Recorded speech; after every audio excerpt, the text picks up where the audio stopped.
Sarita miss, ओ Sarita miss, तपाईले मेरो माया कहिले बुझ्ने? मैले तपाईको लागि के गरिन? तपाईको स्यालेरी बढाइदिए, तपाईको बर्थडेमा आइफोन 16 प्रो गिफ्ट दिए।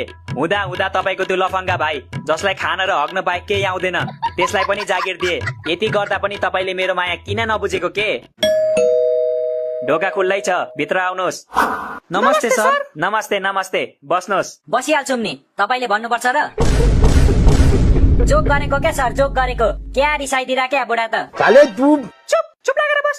सरी प्रिन्सिपल सर, यो अलि धेरै बोल्छ के? धेरै हैन, लास्टै धेरै बोल्दो रहेछ तपाईको छोरा। सम्झाउनुहोस् है, नत्र रस टिकट गरिदिन्छु नि फेरि। रस टिकट? हामी त एडमिसन गर्न पो आएको त प्रिन्सिपल सर। एडमिसनै नगरी रस टिकट गरिदिनु हुने? तपाईलाई थाहा छैन बाबा, यो कलेजमा एडमिसन भन्दा धेरै रस टिकट हुन्छ।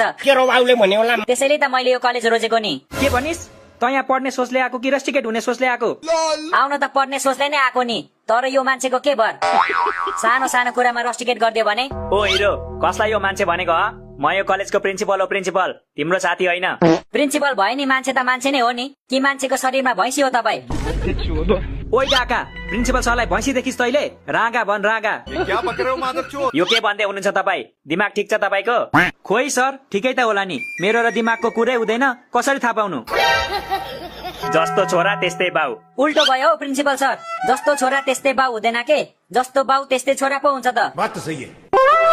एक्सक्युज मी म्याम, तपाईको नाम भन्नुहोस् त मलाई। मेरो नाम विनिता हो सर। किन र? विनिताजी, तपाईको बुढा र छोराले अघिदेखि मेरो दिमाग खाइसक्यो।